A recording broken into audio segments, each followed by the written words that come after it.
Pada tahun 2022, seorang pria yang telah menghilang selama hampir 3 dekade tiba-tiba muncul di depan pintu orang asing di pedesaan Ohio. Ia membawa sebuah kotak kayu. Di dalamnya terdapat jurnal-jurnal, gambar rangkaian listrik, papan elektronik yang rusak, foto-foto, serta catatan-catatan yang seharusnya tidak mungkin ada. Namanya Mike Markham. Terakhir kali seseorang melihatnya adalah pada tahun 1997. Malam ketika ia melangkah masuk ke dalam sebuah mesin yang ia bangun sendiri di garasi rumahnya, lalu lenyap begitu saja. Ketika para penyidik tiba di lokasi setelah kejadian itu, garasi tersebut sudah habis tak tersisa, rata dengan tanah akibat kebakaran. Lantai beton meninggalkan bekas lingkaran berdiameter 6 kaki, menghitam dan licam, seolah ada sesuatu yang menekan panas sangat intens ke permukaan tanah dari satu titik yang sangat terpusat. Kabel-kabel tembaga meleleh ke dalam beton. Transformator hancur berantakan. Rangka logam mesin itu melengkung dan menyatu dengan cara yang mengisyaratkan suhu jauh melampaui apa yang seharusnya dihasilkan oleh kebakaran listrik biasa. Tidak ada jasad, tidak ada sisa-sisa apapun, tidak ada serpihan tulang, tidak ada jejak gigi, tidak ada tanda bahwa Mike berjalan pergi dengan kakinya sendiri, tidak ada jejak ban, tidak ada bekas telapak kaki di tanah lunak di luar pintu garasi. Hanya satu hal yang tertinggal, sebuah catatan tulisan tangan yang tersembunyi di dalam kotak perkakas logam, dilipat sekali, ditulis dengan pensil di atas kertas bergaris. Bunyinya begini, "Ini bukan soal waktu, ini soal bagaimana kamu melihat segala sesuatu." Selama hampir 30 tahun, dunia menganggap Mike Markham telah meninggal dalam kebakaran itu. Laporan orang hilang sudah dibuat. Kasusnya kemudian membeku tanpa penyelesaian. Kisahnya perlahan menghilang dari berita lokal dan berpindah ke sudut-sudut gelap internet, tempat di mana kasus hilang yang tak terpecahkan dan fenomena yang tak bisa dijelaskan hidup berdampingan, saling menghidupi satu sama lain. Namun kemudian ia kembali, lebih tua, tampak terkuras habis, dengan kelelahan yang rasanya bukan sekadar kelelahan fisik semata, dan ia membawa bukti.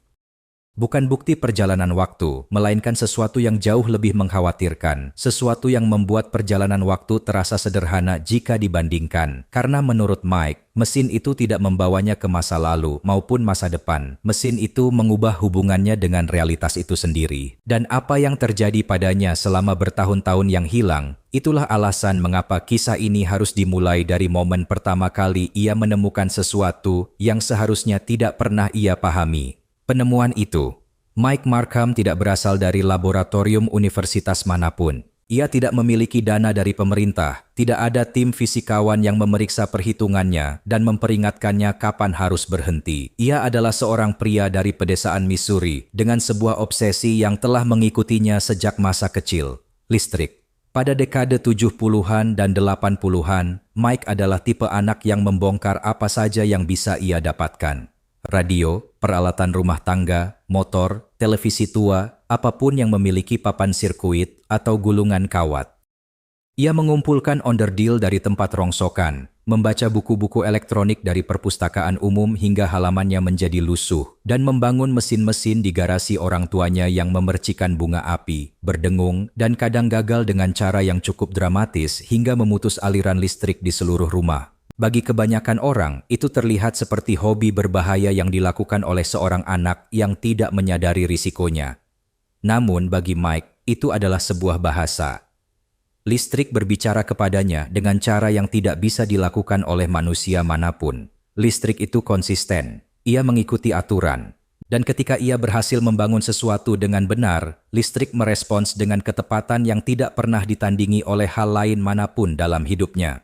Memasuki awal dekade 90-an, Mike tinggal seorang diri di sebuah lahan kecil di pedesaan Missouri, mengerjakan berbagai pekerjaan serabutan, dan menghabiskan setiap jam luangnya di garasi, dikelilingi oleh peralatan bekas, skema gambar tangan, dan tumpukan sisa-sisa dari satu dekade belajar teknik listrik secara otodidak.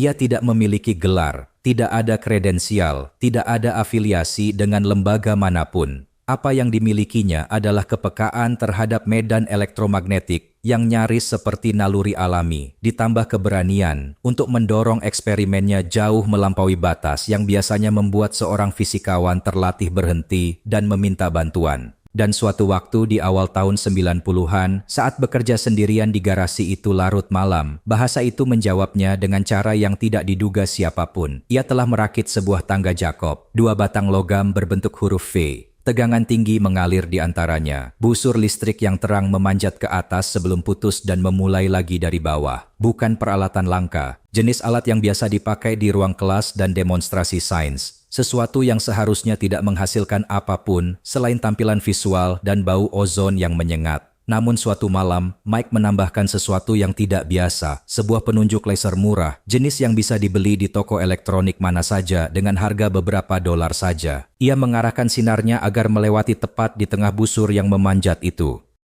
Ini bukan eksperimen yang direncanakan, hanya dorongan impulsif semata. Ia ingin melihat apa yang terjadi ketika cahaya koheren itu melewati saluran udara, terionisasi, yang dibentuk oleh busur tersebut. Pada awalnya, tidak ada yang berubah. Busur terus memanjat, sinar laser melewatinya begitu saja. Garasi itu berdengung dengan suara khas 60 siklus dari tegangan tinggi. Lalu suaranya bergeser. Dengung listrik itu mengencang menjadi nada yang berbeda, lebih tinggi, lebih terfokus, seolah sistem itu telah mengunci diri pada resonansi yang belum pernah dihasilkannya sebelumnya. Busur itu menjadi stabil.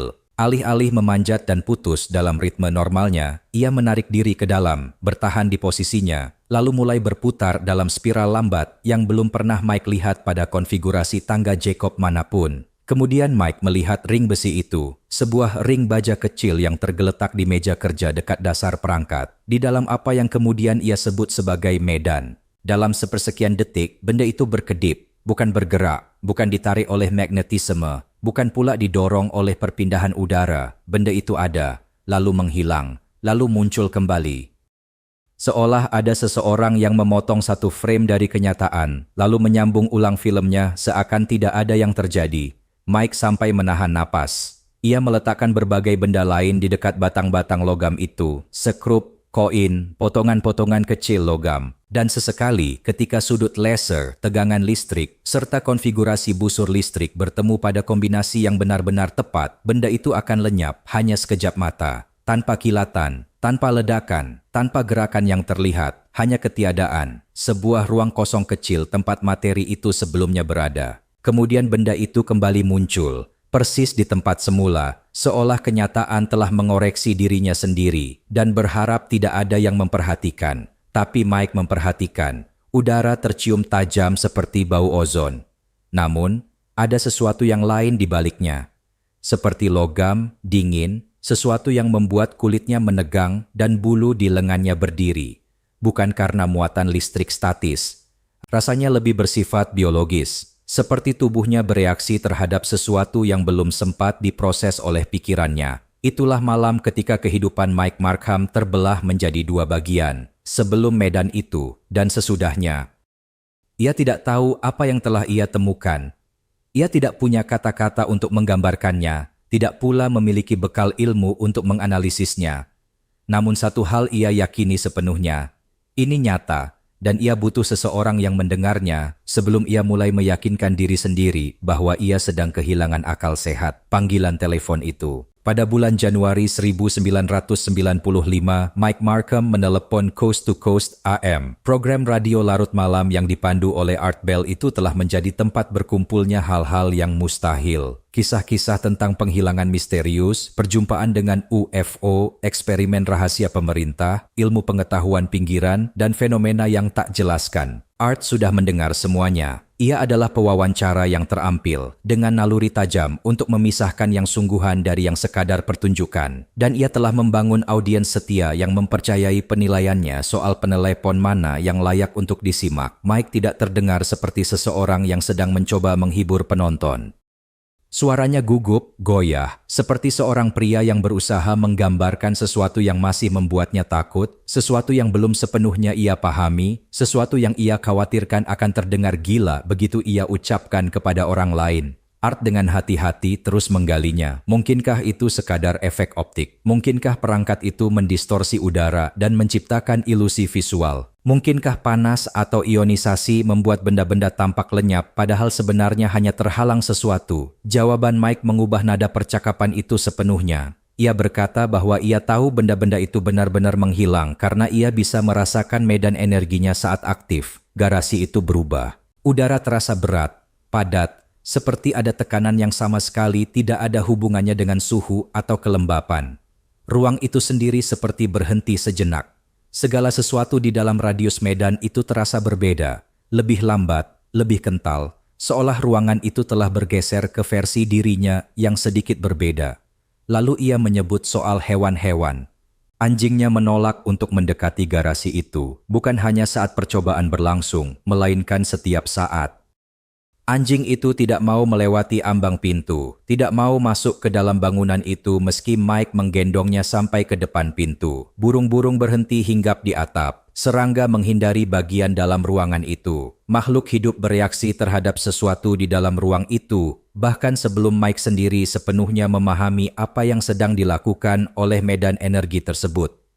Art menyuruhnya untuk mendokumentasikan segalanya, cari saksi, rekam video, catat kondisinya, tegangan listriknya, sudut-sudutnya, konfigurasi, pastinya setiap kali ada sesuatu yang menghilang. Dan berhentilah memperlakukan ini seperti proyek garasi pribadi biasa. Ini butuh pengawasan, ini butuh mata-mata orang lain. Namun Mike tidak berhenti, ia justru semakin jauh melangkah. Selama setahun berikutnya, percobaan-percobaan yang ia lakukan semakin berisiko dan semakin nekat. Mike membutuhkan daya yang jauh lebih besar dari yang bisa disuplai oleh jaringan listrik rumahnya. Pada musim panas tahun 1995, ia mengambil 6 transformator industri dari sebuah gardu listrik di pedesaan, lalu menghubungkannya ke seluruh rangkaian yang sudah ia bangun. Kebutuhan daya yang tersedot sungguh luar biasa besarnya. Lampu-lampu di properti tetangga sekitar mulai meredup. Tegangan listrik melemah di seluruh kawasan itu karena jaringan lokal kewalahan memasok apa yang terus dikonsumsi oleh perangkat Mike. Para petugas utilitas akhirnya menelusuri lonjakan itu hingga ke garasi miliknya. Mike pun ditangkap dan didakwa atas pencurian peralatan utilitas. 60 hari di penjara daerah. Bagi kebanyakan orang, itu sudah cukup untuk mengakhiri segalanya. Bagi Mike, masa itu justru menjadi ruang tempat gagasannya berkembang. Ia menghabiskan seluruh masa hukumannya dengan menggambar desain rangkaian di atas kertas apapun yang bisa ia temukan, menyempurnakan tata letak, dan terus memikirkan apa yang salah dan apa yang bisa ia perbaiki. Ia keluar dari penjara dengan fokus yang jauh lebih tajam dari sebelumnya. Ketika ia menghubungi Art Bell lagi, Art langsung menangkap perubahan itu. Mike tidak lagi terdengar bersemangat seperti dulu. Ia bukan lagi amatir yang gugup saat pertama kali menelepon, setengah takut pada penemuannya sendiri. Kini ia terdengar seperti orang yang sudah sepenuhnya terseret ke dalam sesuatu, didorong oleh dorongan yang tak terbendung, dan ada sesuatu lain yang tidak bisa langsung dinamai oleh Art. Ia terdengar seperti seseorang yang sudah berhenti menimbang risiko karena tarikan dari apa yang sedang ia temukan telah jauh melampaui kemampuannya untuk menahan diri. Mike bilang bahwa benda-benda itu kini tidak sekadar berkedip sesaat. Mereka menghilang selama beberapa detik sekaligus. Dan ketika kembali, kadang ada yang berbeda. Sebuah balok kayu lenyap selama 3 detik penuh. Saat muncul kembali, permukaannya terasa dingin saat disentuh. Bukan bersuhu ruangan seperti seharusnya. Dingin, seolah benda itu telah berada di tempat lain, suatu tempat dengan suhu lingkungan yang berbeda, dan membawa dingin itu kembali bersamanya. Sebuah bunga menghilang lalu kembali dalam kondisi layu dan kering, seolah-olah ia telah kehilangan beberapa hari kehidupannya hanya dalam hitungan detik. Kelopaknya menjadi rapuh dan mudah hancur, batangnya mengalami dehidrasi parah. Apapun yang terjadi pada bunga itu selama 3 detik tersebut, ia telah merasakan waktu dengan cara yang sangat berbeda dibandingkan ruangan di sekitarnya. Lalu tibalah bagian yang membuat Art Bell terdiam untuk pertama kalinya dalam percakapan itu. Mike telah mencoba medan tersebut pada seekor tikus. Ia menempatkan hewan kecil itu di dalam kandang mungil yang diletakkan di dalam radius medan tersebut. Tikus itu lenyap selama 5 detik. Ketika kembali, hewan itu masih hidup, namun ada yang tidak beres. Ia berputar-putar di dalam kandang, menghantamkan tubuhnya ke dinding berulang kali, menolak makan atau minum, memperlihatkan kepanikan dan disorientasi yang belum pernah Mike saksikan pada hewan manapun sebelumnya. 2 hari kemudian, tikus itu mati. Art memintanya untuk segera berhenti. Mike membutuhkan ilmuwan sungguhan, pengawasan yang nyata, orang-orang yang benar-benar memahami risiko dari apa yang sedang ia lakukan, bukan hanya bagi dirinya sendiri, tetapi juga bagi makhluk hidup apapun yang memasuki medan itu. Keheningan menggantung di saluran telepon. Lalu Mike berkata bahwa ia tidak bisa berhenti sekarang. Ia sudah terlalu dekat. Dan bagian yang mengerikan adalah ia memang benar, ia memang dekat, namun bukan dengan apa yang ia bayangkan. Kehilangan itu, pada akhir Februari 1996, Mike melakukan panggilan terakhirnya yang tercatat ke Coast to Coast AM sebelum segalanya berubah. Ia mengatakan bahwa medan itu telah membesar. Ia tidak lagi hanya memengaruhi benda-benda kecil yang diletakkan di pusat perangkat tersebut. Medan itu telah meluas hingga ke titik di mana ia bisa melangkah sebagian ke dalamnya sendiri. Dan ketika ia melakukannya, waktu terasa aneh. Semua yang berada di luar medan tampak bergerak sangat lambat. Gerakan menjadi melar dan tertunda. Suara-suara terdengar lebih dalam dan memanjang. Warna-warna bergeser ke arah ujung biru dari spektrum cahaya. Ketika ia melangkah keluar kembali, lebih banyak waktu telah berlalu di garasi itu dibandingkan yang ia rasakan di dalam medan. Beberapa menit hilang begitu saja, kadang bahkan lebih lama dari itu. Art pun mengajukan pertanyaan yang sudah jelas ada di benak semua orang. Mike sendiri pun ragu ketika ditanya soal ini. Apakah ia benar-benar telah membangun mesin waktu? Ia menjawab bahwa ia tidak yakin. Mungkin itu soal waktu, mungkin soal persepsi, mungkin realitas itu sendiri yang sedang menyusun ulang dirinya di sekitar medan tersebut dengan cara-cara yang tidak bisa dijelaskan hanya dengan kata waktu. Tapi apapun yang sedang dilakukan oleh medan itu, bukan sekadar memindahkan benda dari satu titik ke titik lain. Ia mengubah cara benda-benda itu berada. Art kembali mencoba menariknya mundur dari tepi jurang, mencoba meyakinkannya bahwa ia sudah terlalu jauh masuk ke dalam sesuatu yang tidak bisa ia kendalikan. Namun saat itu, rasa curiga Mike telah mengeras menjadi keyakinan penuh. Ia percaya ada orang-orang yang mengawasinya. Kendaraan-kendaraan tak dikenal muncul di sekitar rumahnya. Ia merasa pihak pemerintah sudah mengetahui apa yang tengah ia bangun dan sedang mempertimbangkan langkah apa yang akan mereka ambil terhadapnya. Percakapan itu berakhir dengan sebuah janji. Ia akan menghubungi kembali pada bulan Maret. Ia akan membawa bukti, rekaman video, data pengukuran, semua yang diminta Art. Tapi panggilan itu tidak pernah terjadi. Pada bulan Maret tahun 1997, Mike Markham menghilang. Nomor teleponnya tidak aktif. Surat-surat yang dikirimkan kembali dalam keadaan belum dibuka. Rumah pertanian itu tampak sudah ditinggalkan. Lalu garasi itu terbakar. Para penyidik menemukan sisa-sisa mesin di antara puing-puing yang hangus, tembaga yang meleleh, transformator yang hancur, bekas terbakar yang menembus dalam kepermukaan beton. Pola gosong berbentuk lingkaran berdiameter sekitar 2 meter di tengah-tengah lantai, tapi tidak ada jasad, tidak ada tulang, tidak ada penjelasan. Hanya secarik catatan yang tersimpan di dalam kotak perkakas. Penyelidikan resmi tidak membuahkan hasil. Laporan orang hilang sempat dicatat, lalu perlahan-lahan mendingin tanpa kejelasan.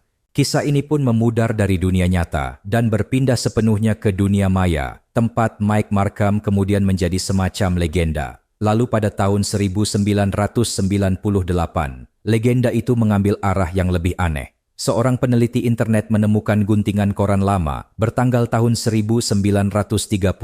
Sesosok tubuh ditemukan terdampar di sebuah pantai di California. Pria diperkirakan berusia awal 30-an, mengenakan pakaian yang terlihat terlalu modern untuk zaman itu. Di sakunya terdapat sebuah perangkat logam kecil berbentuk persegi panjang, dilengkapi tombol-tombol dan simbol-simbol aneh yang tidak bisa dikenali siapapun. Ketika gambarnya beredar di internet, orang-orang mulai merasakan sesuatu yang membuat bulu kuduk mereka berdiri. Perangkat itu tampak seperti sesuatu yang mungkin dirakit oleh seorang eksperimenter amatir di garasi pada era 90-an. Sebuah prototipe kasar dari perangkat elektronik dibuat jauh sebelum teknologi untuk membuatnya bahkan ada. Apakah Mike Markham telah berpindah ke tahun 1930 dan meninggal di sana, puluhan tahun sebelum dirinya sendiri dilahirkan? Tidak ada bukti sama sekali, hanya sebuah foto, hanya sebuah kebetulan, hanya satu bayangan lagi yang menempel pada kisah yang memang sudah penuh dengan bayangan-bayangan serupa. Lalu pada bulan September 2006, keheningan itu pecah dengan cara yang berbeda. Dr. Harold Puthoff, seorang profesor fisika di sebuah universitas kecil di Oregon, membuka emailnya pada suatu pagi di hari Selasa dan langsung terdiam. Nama pengirim di baris atas tertulis Mike Markham. Isi pesannya singkat saja. Mike menyebut bahwa banyak orang mengira dirinya sudah tiada. Ia menegaskan bahwa itu tidak benar, namun ia juga mengakui bahwa dirinya tidak benar-benar berada di sini.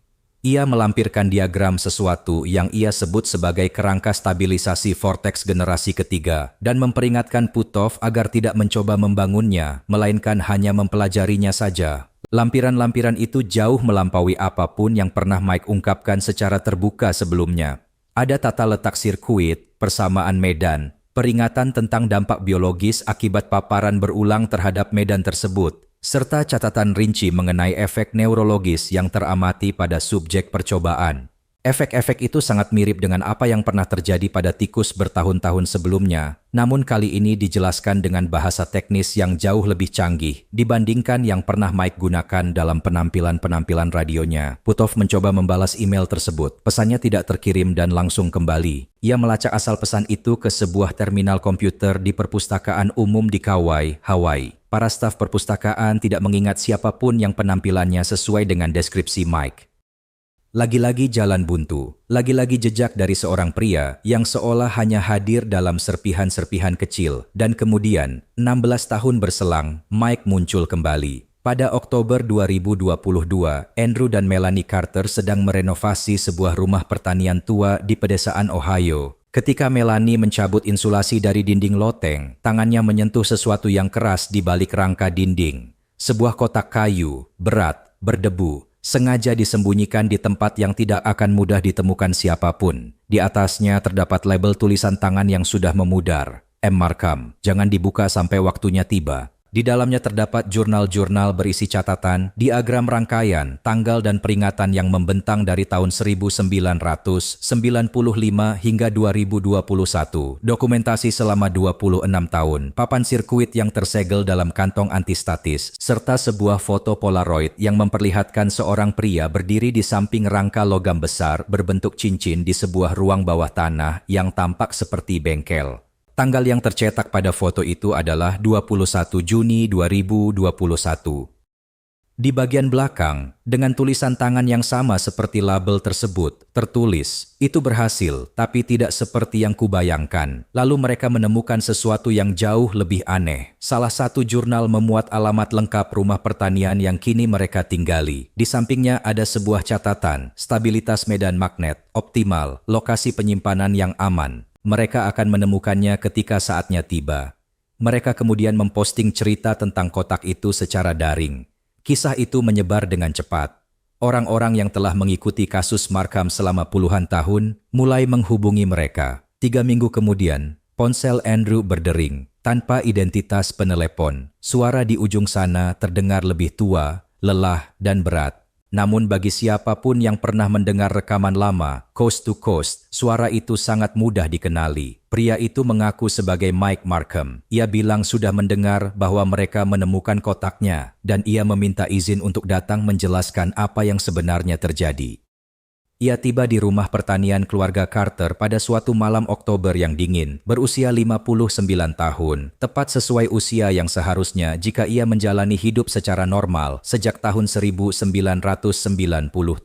Namun penampilannya terlihat jauh lebih tua dari itu. Bukan sekadar tampak tua, melainkan terkuras dan lusuh dengan cara yang terasa, bukan semata-mata fisik, seolah ada sesuatu yang perlahan-lahan mengikis bagian dari dirinya yang tak kasat mata, namun sangat penting bagi keutuhan seseorang.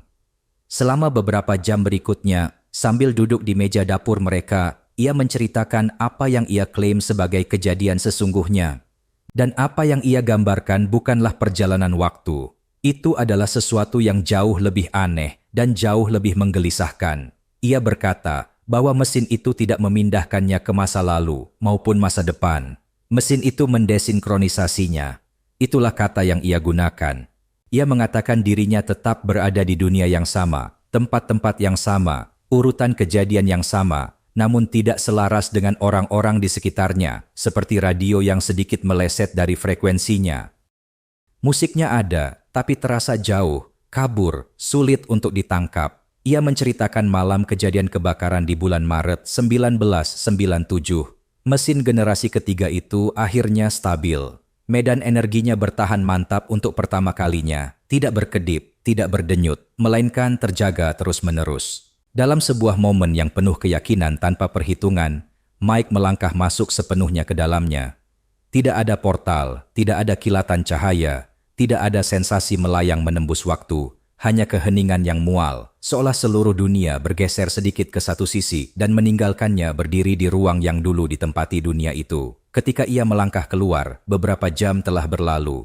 Mesin itu mengalami panas berlebih. Garasi pun terbakar. Mike berhasil menyelamatkan diri melalui dinding belakang sebelum bangunan itu ambruk. Namun ketika ia mencoba kembali menjalani hidupnya, ada yang terasa tidak beres. Teman-temannya mengenali wajahnya, tetapi tidak bisa mengingat namanya. Pemilik kontrakannya ingat pernah menyewakan tempat kepada seseorang, namun tidak bisa mengaitkan ingatan itu dengan Mike secara khusus. Panggilan telepon gagal tersambung.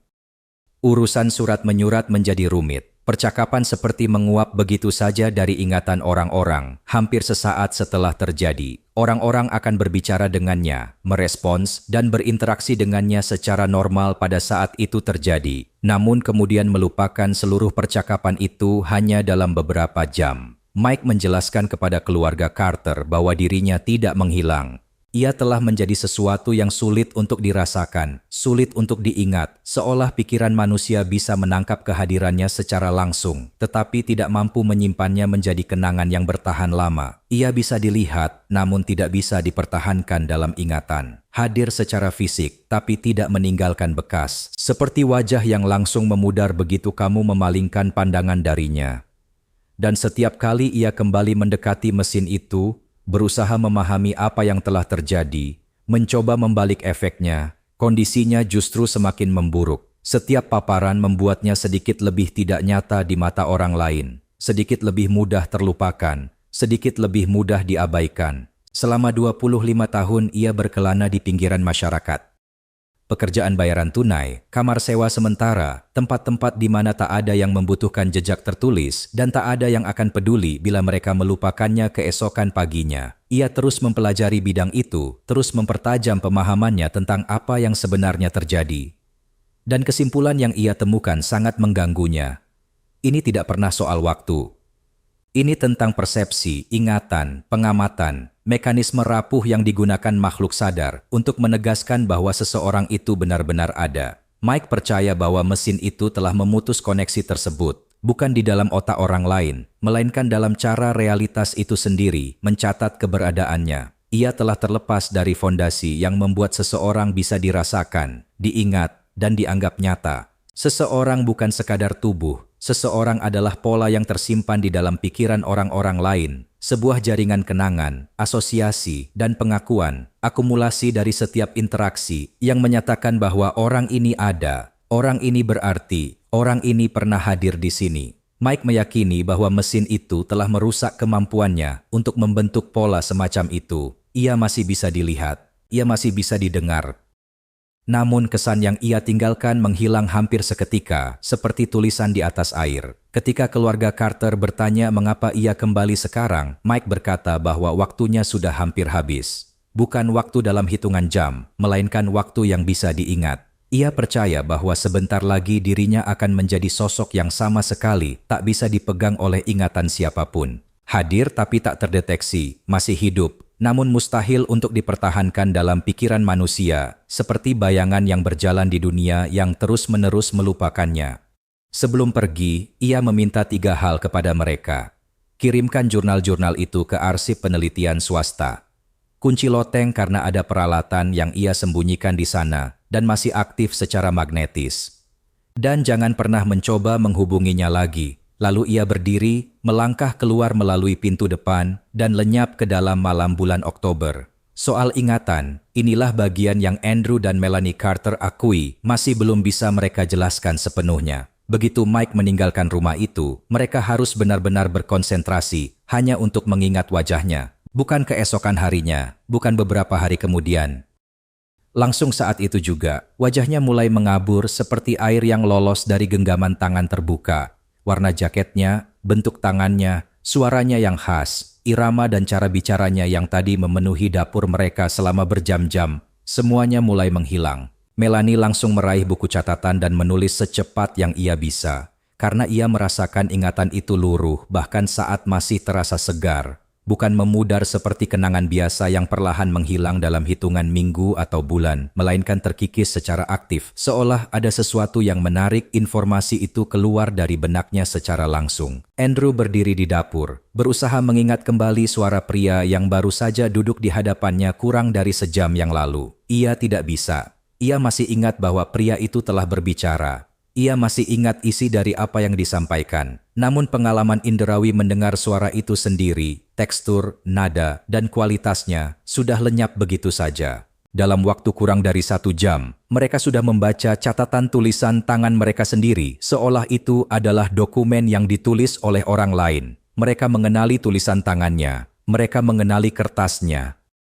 Musik. Mereka melihat noda kopi di sudut halaman dan teringat saat mereka menumpahkannya di tengah percakapan. Tapi mendengus, kenangan hidup di balik kata-kata itu, pengalaman nyata, duduk di sebuah ruangan bersama manusia lain dan mendengarkan dia berbicara. Musik sudah mulai memudar menjadi sesuatu yang terasa lebih seperti informasi dari tangan kedua daripada pengalaman pribadi. Dalam waktu seminggu, mereka membutuhkan catatan itu untuk bisa merekonstruksi musik percakapan tersebut sama sekali. Tanpa catatan tertulis itu, mereka tidak akan sanggup memastikan dengan yakin bahwa ada seseorang yang pernah mengunjungi rumah mereka malam itu. Bertahun-tahun kemudian, mereka berkata bahwa pertemuan itu terasa seperti sebuah film yang musik pernah mereka tonton larut malam dan hampir tidak bisa mereka ingat. Mereka tahu itu benar-benar terjadi karena buktinya masih ada. Jurnal-jurnal itu, foto Polaroid, papan sirkuit, catatan tulisan tangan mereka sendiri dengan tulisan mereka sendiri. Namun pengalaman duduk bersama Mike Markham, mendengar suaranya, menatap wajahnya di seberang meja dapur, musik hampir sepenuhnya lenyap.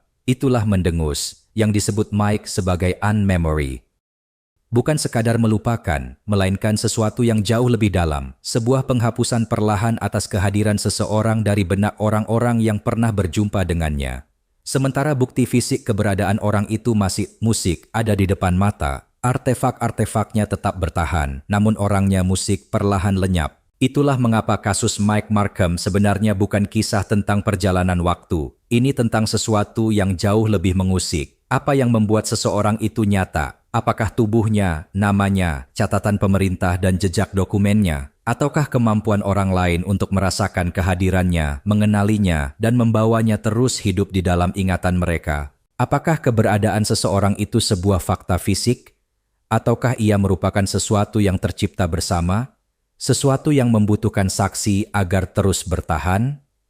Mike percaya bahwa mesin itu telah memutus kolaborasi tersebut. Ia tidak meninggal. Ia tidak lenyap ke abad yang berbeda. Ia menjadi sesuatu yang tak bisa digenggam oleh siapapun. Wajah yang tak mampu dideskripsikan oleh siapapun setelah melihatnya, suara yang tak bisa diingat kembali oleh siapapun setelah mendengarnya. Nama yang menguap begitu saja di detik pertama diucapkan. Seorang hantu hidup yang terus berjalan di tengah dunia yang selalu melupakan kehadirannya. Keluarga Carter menepati janji mereka. Jurnal-jurnal itu dikirimkan ke sebuah arsip pribadi. Loteng dikunci rapat. Sejak saat itu, hanya ada penampakan-penampakan yang tersebar dan tidak bisa diverifikasi. Seorang pria yang mirip Mike mengajukan pertanyaan-pertanyaan tak biasa di Departemen Fisika berbagai universitas. Seorang peserta konferensi yang sempat memperkenalkan diri, namun tak ada yang benar-benar bisa mengingatnya sesudahnya. Seorang penghuni tempat penampungan dengan pengetahuan teknis yang sangat mendalam, yang pergi sebelum siapapun sempat mengenalnya lebih jauh. Setiap penampakan semakin samar dari yang sebelumnya. Setiap saksi semakin ragu dengan apa yang pernah mereka lihat. Bukan karena Mike bersembunyi, melainkan karena jika kisahnya benar, dunia ini sendiri tak lagi mampu menampungnya dengan cukup jelas agar siapapun bisa benar-benar yakin. Di suatu tempat, mungkin saja Mike Markham masih melangkah menyusuri jalan-jalan biasa, berdiri di ruangan-ruangan biasa, melintas dalam kehidupan orang-orang yang tak bisa menyimpannya, masih hidup, masih hadir, masih berusaha meninggalkan cukup bukti sebelum benang terakhir itu putus. Dan bahkan bukti itu pun akhirnya tak lagi memadai.